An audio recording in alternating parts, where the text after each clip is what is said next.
monte au front pour le peuple. Le Robin des Bois des temps modernes. Du Trizac. Hey, c'est l'Halloween dans une semaine, Alex. Hein? Je pense à ça, là. C'est vrai. Oui. Je pense que je vais essayer de me trouver un costume de Robin des Bois. Mais tu sais, genre... Ça serait une bonne idée. Surtout les collants. J'aimerais ça voir ça. T'es pas le seul. Si tu savais, t'es pas le seul. Mais juste un peu trop serré, là. Tu sais, avec le bide qui déborde, là. Ça serait chic, ça. Le Robin des Bois de Cube Radio. Je vais dire, mettez pas ça devant les enfants, ils vont se mettre à pleurer. Bon. Si tu fais ça, là, je vais même rester en studio pour voir ça de mes yeux vus et je vais pas retourner dans le bois. OK? C'est bon. Je vais t'avertir. Non. Envoie donc, Valérie, là. Dis pas non. Je vais en parler avec Maxime Delan tantôt, Alexandre Dubé, mais sacrément, cette vidéo qui circule là, du vol de véhicule à Boisbriand, tentative, et encore une fois, coup de couteau. Oui, coup de couteau, coup de machette, je te dirais même. Ça va encore plus loin. OK? On va refaire le fil de l'événement.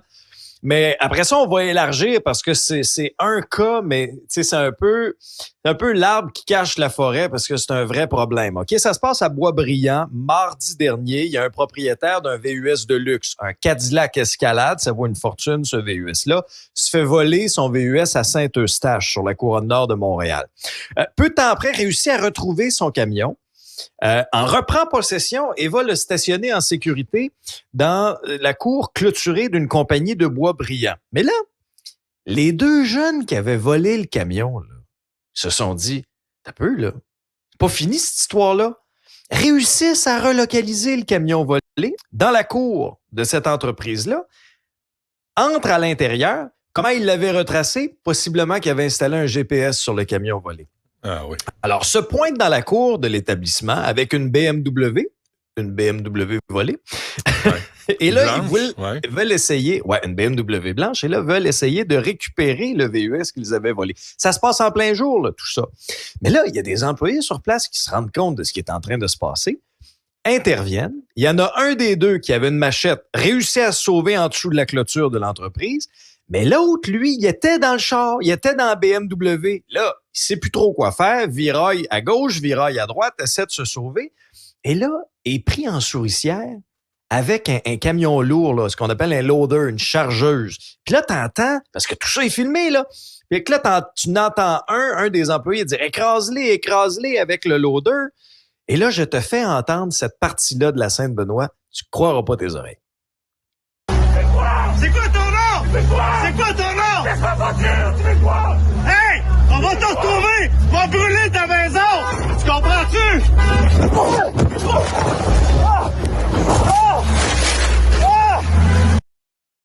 Mais là, ça s'arrête pas là, Benoît. Parce que celui qui s'était sauvé avec la machette, là, il est revenu par en arrière.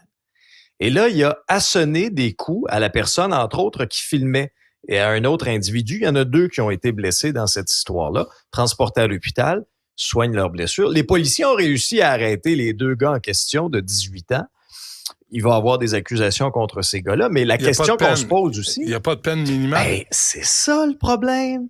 Mais c'est ça le problème, parce que là, t'as plusieurs choses dans cette histoire-là. Là. Je veux dire, il y en a un qui a frappé un avec une machette, puis après ça, il y a une histoire de vol de voiture. Mais, tu sais, trop souvent, lorsqu'on se fait justice soi-même, qu'est-ce que tu penses qui arrive? Pour l'instant, c'est pas le cas. Mais est-ce qu'il peut y avoir des accusations aussi contre les autres employés? Tout est une question de force raisonnable à utiliser, mais cette histoire-là nous démontre... On va pas blâmer les gens qui essaient de protéger leurs biens, parce que d'ailleurs, à 13h, je fais une entrevue avec le M. Desmarais là, du SPVM sur les vols de voitures. Ça tombe comme ça. On peut pas blâmer les gens qui disent « Hey, là, ça va faire. » Parce que là, autrement, on fait quoi? On se croise les bras puis on les regarde faire? Ça c'est déjà vu. Que les gens qui interviennent, tout est une question de notion de force raisonnable. Mais ça, cet incident-là nous démontre la gravité de ce problème-là, Benoît. C'est rendu un vrai fléau. Il y avait l'enquête de nos collègues du journal, du bureau d'enquête de JE également. C'était super intéressant, qui nous apprenait que là, on est à peu près depuis le début de l'année à 10-11 000 véhicules volés. Au Québec, un peu partout. Plaque tournante, port de Montréal. Et un des problèmes, entre autres, puis à un moment donné, il va falloir que l'Agence des services frontaliers du Canada rende des comptes là, dans cette histoire-là. Parce que nos collègues du bureau d'enquête... Elle s'en vient à l'émission, l'Agence frontalier. Là. La semaine prochaine, ils nous ont dit qu'ils viendraient. Ouais. J'ai hâte d'entendre ça. Parce que le bureau d'enquête nous apprenait qu'il y avait seulement 5 employés au port de Montréal de l'agence pour contrôler 580 000 conteneurs. Me niaisez-vous? Prenez-vous réellement cet enjeu-là au sérieux avec ce ratio-là? Et où s'en vont ces véhicules-là? Le Liban, l'Afrique, les Émirats arabes unis. Et là, l'enjeu a rebondi à Ottawa avec Christina Michaud, députée du Bloc québécois. Et là, les députés fédéraux vont se pencher là, pendant plusieurs jours en comité permanent sur la sécurité publique sur cet enjeu-là. Il est à peu près temps qu'on fasse quelque chose, Benoît. C'est rendu une vraie farce. C'est rendu que là, les citoyens sont obligés de se faire justice eux-mêmes pour attraper les voleurs. Non, mais j'ai reçu M. Desmarais en avril dernier. C'est comme les coups de couteau, là. Il y a des articles de 2015. À un moment donné, en 2015, tout le monde s'est mis à en parler. Parce que 36 % d'augmentation à Toronto je peux même pas dire comment, je sais même pas comment le dire. De coups de couteau, arme blanche, ça veut rien dire. Y avait-tu un tournevis? Y avait-tu un ouvre bouteille?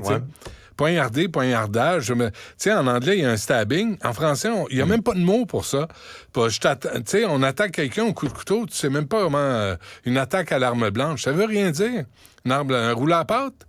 Tu sais, c'est Mandat Parent qui revient de Gilles Latulippe puis le Théâtre des Variétés avec son rouleau à pâte. T'es arrivé trop tard. Oui. Ça, c'est une arme blanche. Ben non. Oui. Il y a 4 jeunes. Classique d'Olivier Guimond. Belle heure, faire des tates. Belle heure pour rentrer, belle heure pour faire des tates. Mais non, mais moi aussi, quand j'ai vu la nouvelle là, hier, là, en l'espace de quelques heures, le temps à Montréal qu'à Laval, c'est 4 jeunes qui ont été poignardés. Je ne sais pas ce qui se passe dans nos écoles cet automne. Ouais. Es-tu déjà allé à l'école avec un couteau, toi? Je suis jamais allé à l'école avec un couteau. Jamais. Ça m'a même pas jamais traversé l'esprit. Avec un couteau, non. Avec une fourchette, pour mon lunch, oui. Ah. Mais un couteau. Ah, bon. Mais et ils s'en servent, là. Ils s'en servent. Hier, le catado, il y a comme un mouvement de... Personne n'a plus peur. Une machette, calvaire. Veux-tu bien me dire, Alex, pourquoi Walmart puis Canadian Tire vendent des machettes? Ici, là, on n'a pas des cannes à sucre, on a des cabanes à sucre. Fait que les machettes, là, devraient être interdites à Canadian Tire puis Walmart puis toutes les... Partout où on vend des machettes, ça devrait être interdit. Je comprends pas qu'on vende ça en vente libre. Ouais, mais Benoît, quand t'habites dans le bois comme moi, là, ouais. Des fois, t'as besoin d'outils pour travailler sur ta terre. Une machette. Tu comprends? Peut-être pas d'une machette, là. Une chaîne, mais tu comprends oui. que... Tu vas te promener avec ta chaîne dans ta valise pour voler des chars. Oui. Une machette, Alex. Succès. Voyons. Non, je sais, Benoît. C'est sûr qu'il y a du laxisme. C'est sûr. Bon. Laxiste, tu dis. Mort, justement, en parlant de laxisme, mort de Nora et Romy Carpentier, la Sûreté du Québec a commis des gaffes. Oui, ça, c'est la conclusion du coroner en chef adjoint, Luc Malouin. On a eu son rapport d'enquête publique. Remontons à juillet 2020. Là, tout le monde, on a tous suivi ça, là, la disparition des 2 petites filles avec leur père. On retenait tous notre souffle. Malheureusement, c'est le pire qui est arrivé. C'est ce qu'on craignait. Il les a tués tous les 2, puis il s'est suicidé. Une 50aine de témoins, 20aine de jours au début de l'année, souviens-toi, l'année dernière, que le coroner Malouin a rencontré. Et là, c'était le dépôt du rapport. Plusieurs recommandations. Je te cite un bout. Là. Il dit, je reste avec la conviction qu'on a tardé à traiter le dossier comme le pire des scénarios et que la hiérarchie policière, certains ont oublié cette notion essentielle. Pourquoi il parle de ça? Parmi ses recommandations, il dit, il faut mieux former les policiers dans un contexte de disparition. Il n'y avait pas assez d'effectifs sur le terrain. On n'a pas avisé les médias assez rapidement parce qu'il y a eu l'accident du 8 juillet 2020, OK? Il perd le contrôle de son véhicule sur la 20 près de Saint-Apollinaire. Et là, tu sais, les heures passent. Puis là, le matin du 9 juillet, les émissions du matin à la radio, à la télé sont en ondes. Pas un mot. Alors, ce que le coroner dit, lui, il dit, je pense que le matin du 9 juillet, alors que tout le monde se réveille, ouvre la radio, la télé, lit les nouvelles dans les médias ou sur les réseaux sociaux, il s'agissait d'une occasion parfaite pour alerter la population de la disparition de 3 personnes, dont les 2 adolescentes. Alors, ça fait partie de ses recommandations de dire, il faut déclencher plus rapidement après la disparition une alerte média dans des dossiers de disparition, spécifiquement quand ça implique des jeunes de 13 ans et moins. Alors, il faut agir plus rapidement et il faut avoir en tête que ça peut être le pire des scénarios qui se produisent. Ce qui me trouble là-dedans, Alex, c'est que longtemps, il y a eu des rapports de coroner qui disaient les corps policiers municipaux sont pas formés, ont pas les ressources pour enquêter sur des disparitions. Ça revient à la Sûreté du Québec à qui on devrait confier les dossiers. Et là, la Sûreté du Québec est en charge d'un dossier urgent, puis se traîne les pieds, puis travaille en pee-wee et en amateur. Moi, je trouve ça inquiétant pour la sécurité des enfants au Québec. Puis un élément aussi qui avait été souligné, Benoît, par le coroner, c'est l'expérience des gens en charge. Semble-t-il qu'on aurait mis en charge un enquêteur qui avait peu d'expérience. Là tu as la vie de 2 petites filles entre tes mains. Oui. Moi, en tout cas, c'est d'une tristesse, de A à Z, cette histoire-là, c'est d'une tristesse incroyable. Moi, je souhaite sincèrement bon courage à la mère de Nora et Romy, qui, encore une fois, aujourd'hui, doit revivre ça, doit repasser à travers ça. À chaque fois. Mais j'espère, en tout cas, qu'on va apprendre des erreurs. Tu sais, j'espère vraiment qu'on va apprendre des erreurs soulevées. Puis, tu sais, on voit, quand il y a des alertes comme ça là, dans les médias, là, c'est pas long que ça circule. Puis après ça, tout le monde est aux aguets. C'est une question là, tu sais, de clarté puis de rapidité de communication dans ces moments-là. Et un mot aux hommes. Prenez vos pilules aux 4 heures, hostie. Arrêtez de vous en prendre aux enfants. Aux 2 heures, puis acceptez qu'il y a une rupture, puis vous n'allez pas mourir, personne ne va mourir, personne ne veut mourir. Acceptez la rupture, allez consulter, allez en thérapie, il y a des services gratuits, allez parler à quelqu'un, mais arrêtez de vous en prendre à vos enfants, à votre conjointe, à votre ex-conjointe. Soyez un homme, soyez vraiment un homme. Agissez pas en trou de cul ou en crapule. Soyez un homme, acceptez la rupture. Puis peut-être que si vous vous comportez comme ça, la mère a raison de vous retirer la garde des enfants. Comportez-vous comme du monde. Allez consulter.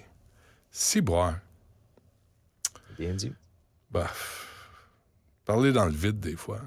Parce que pas d'aujourd'hui, là, les hommes là, qui commettent ce genre de crime-là, c'est vraiment parler dans le vide. Non. Moi, je comprends pas un père de famille qui s'en prend à ses enfants. Ça me dépasse. Bon, sur cette délicate attention, on se reparle, Alex. Merci. Salut,